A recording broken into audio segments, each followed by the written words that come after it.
കൊല്ലപ്പെട്ട അജീഷിന്റെ വീട്ടിലെത്തിയ ശേഷം വി.ഡി. സതീശൻ സംസാരിക്കുന്നു തത്സമയം. ഈ സിഗ്നൽ സാറ്റലൈറ്റിൽ നിന്ന് കിട്ടുന്ന സിഗ്നൽ ഡീകോഡ് ചെയ്തെടുക്കാൻ വേണ്ടി 2-3 മണിക്കൂർ എടുക്കും. ആ 2-3 മണിക്കൂർ എടുക്കുമ്പോഴാണ് ആന അടുത്ത സ്ഥലത്തേക്ക് പോകുന്നത്.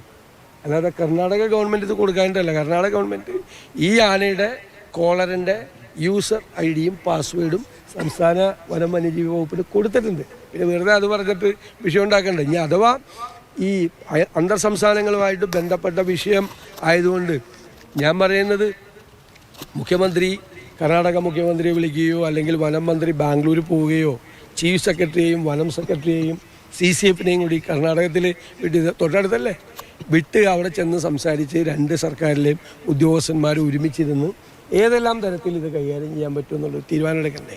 ഇരകൾ നമ്മളല്ലേ, നമ്മുടെ ആളുകളല്ലേ ഇരകളായി മാറുന്നത്. അപ്പം നമ്മളല്ലേ മുൻകൈയെടുത്ത് അത് ചെയ്യാൻ വേണ്ടി പോകണം. ഞങ്ങൾ അതിനുള്ള എല്ലാ സഹായം ചെയ്തു കൊടുക്കാം, എല്ലാ സഹായം ഞങ്ങൾ ചെയ്തു കൊടുക്കാം. ഞങ്ങൾ നിയമസഭയിലും അവർ പോയി ഒരു സംവിധാനം ഉണ്ടാക്കട്ടെ. വേറെ എന്തെങ്കിലും കൂടുതലായിട്ട് എന്തെങ്കിലും ചെയ്യണമെങ്കിൽ 2 സർക്കാർ തമ്മിൽ ധാരണ ഉണ്ടാക്കട്ടെ.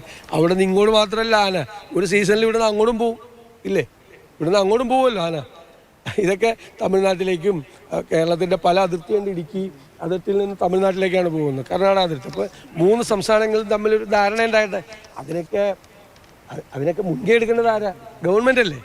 അത് ചെയ്യണമെന്നാണ് ഞങ്ങൾ പറഞ്ഞത്. പക്ഷെ വനം മന്ത്രിയുടെ നിഷ്ക്രിയത്വത്തിൽ ഞങ്ങൾക്ക് ശക്തമായ പ്രതിഷേധമുണ്ട്. അദ്ദേഹം വെറും വനം മന്ത്രി മാത്രമല്ല, ഈ വയനാടിൻ്റെ ചാർജ് കൂടിയുള്ള മന്ത്രിയാണ്. ഇങ്ങോട്ട് തിരിഞ്ഞു നോക്കാറില്ല, ഇങ്ങോട്ട് തിരിഞ്ഞു നോക്കാറില്ല. ഇപ്പം പറഞ്ഞു വന്നത് അദ്ദേഹം വലിയ പരാതി ഇന്നലെ കളക്ടറെയും SP ഒക്കെ ഇങ്ങനെ തടുത്തു വെച്ചത് വലിയ കുറ്റകരമായിട്ടുള്ളൊരു കാര്യമാണ്. ഞാൻ അദ്ദേഹത്തിന് കൊടുത്ത മറുപടി, തീരപ്രദേശത്ത് മത്സ്യത്തൊഴിലാളികൾ വൈകാരികമായി പ്രതികരിക്കുന്നവരാണ് അല്ലേ.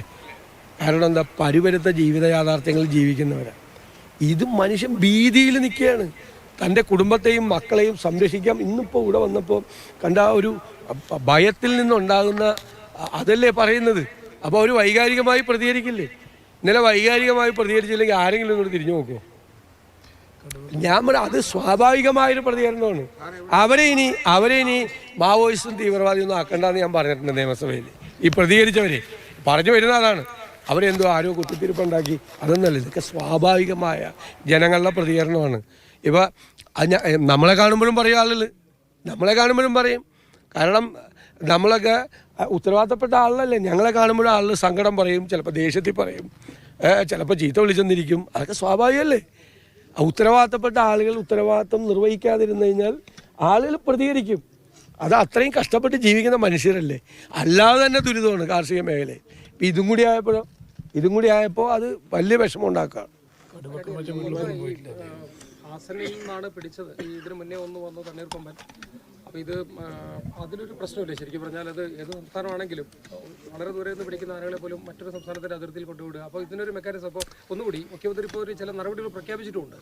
അത് പര്യാപ്തമാണോ? അതായത് കേരള, കർണാടക, തമിഴ്നാട് സംസ്ഥാനങ്ങളിലെ വനംവകുപ്പ് മേധാവികളെ എല്ലാം ഉൾപ്പെടുത്തിക്കൊണ്ടൊരു സിസ്റ്റം, ഒരു കോർഡിനേഷൻ കമ്മിറ്റി ഉണ്ടാകട്ടെ. ഇപ്പോൾ ഇവർ പരാതി പറഞ്ഞത് അതിങ്ങോട്ട് വരുന്നത് അങ്ങോട്ട് പോകുന്നത് അറിയുന്നില്ല. അവിടെ നിന്ന് ഇങ്ങോട്ട് വരുന്ന പോലെ ഇവിടെ നിന്നും അങ്ങോട്ട് പോകണ്ടല്ലോ.